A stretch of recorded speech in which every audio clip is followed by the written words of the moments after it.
Retro Games, another special Atari archive with the Atari founder Nolan My very first Bushwill. experience with electronic games, if you were to consider them to be video, would be at the University of Utah. At the time, there were about 5 places where there were video screens connected to computers. The University of Utah happened to be one. To put this in context, the the idea that this may have a broader appeal was really because I was managing the games department at an amusement park summers as I was putting myself through college. And it was very easy to see that the things that you could do with the computer were so much better than the stuff that I was able to put into the arcades. I mean, I can remember one arcade game that had nothing more than a rolling carpet with a little skier on a couple of rods. I mean, and it was making big money. So, you say, hey, I can do better than that. The original company's name was Syzygy. We got that out of the dictionary. We just thought it was cool. Of course, we were techies and engineers. The fact that nobody could pronounce it or spell it didn't seem to bother us. Um, and people called us Suzuki and Suzuki, and we thought that it was great. Alignment of planets in a gravitational field, and all that sort of stuff. But it turned out when we went to incorporate, we started out as just a partnership. It was already taken by a candle maker in Mendocino. So we had to choose something else. Um, Atari was on the list, and we got the name from the game of Go, which we were playing at the time. And it's a Japanese game, and if I'm about to take a group of your stones, I say Atari, which is sort of like flight warning that you're going to be engulfed. And I thought that was a great, aggressive name for a company. Syzygy was started in my daughter's bedroom. Computer Space was actually done in my daughter's bedroom. I had a 3-bedroom house, and I had 2 daughters. So I just put the 2 daughters together and turned her bedroom into a lab. The first game that I did was a game called Computer Space, which was loosely patterned off of the game that Steve Russell did on the PDP-10 at MIT, which sort of went like wildfire throughout the computer um, environment from 69 through 70. Um, and There was a flying saucer and a rocket ship, and you'd fly around and you'd use Newton's first law, and it was cool. All my friends loved it. All my friends were engineers.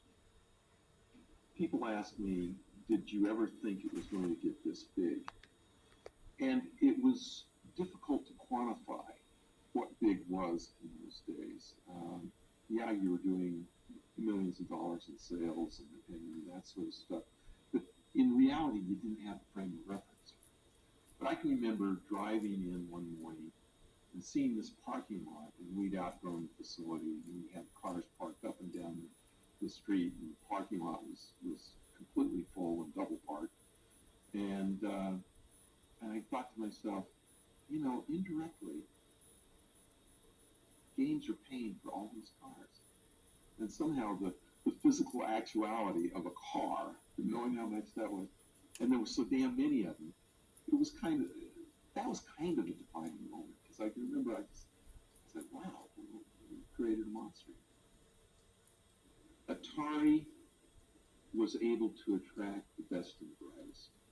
And you'd get in a room with some of these guys, and the synapses were, it was almost electricity in the air.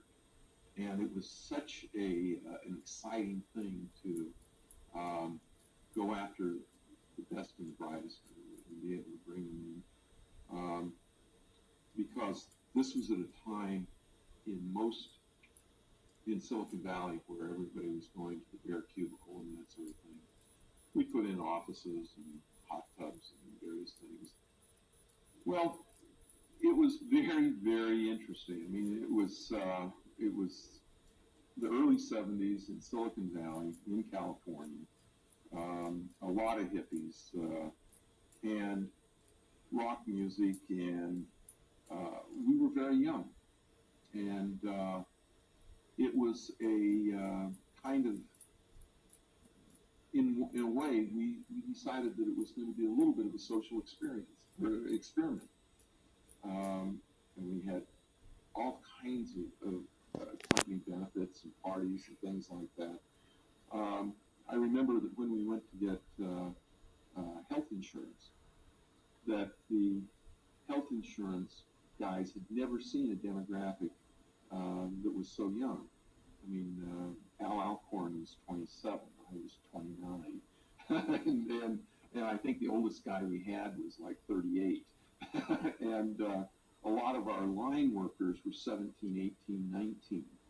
Um, and so they just never seen that kind of demographic in a company. I think we're up to 200 employees at the time, 300.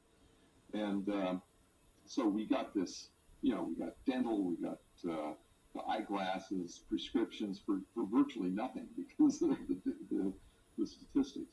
But they made one mistake. They put in orthodontia. And so many of the girls on the line were young enough. They said, I've always wanted to get my teeth straightened. And so I looked out one day and the whole line was sporting new braces. Atari grew without venture capital. We didn't have a penny of venture capital until we were about 40 million in sales. And so as a result, we were constantly out of money because we were, collecting money and paying. And I literally sweat every payroll because, you'd say, do we have enough money in the bank to payroll? The answer is no. Who can I call up to collect some bills? And it was just a fight and a push and a fight and a push. And I actually think that I wouldn't have sold Atari if I'd have just taken a vacation. But I was tired. It was a fight, it was a struggle. All of a sudden somebody comes along and offers you more money than you ever thought you really worth. And you say,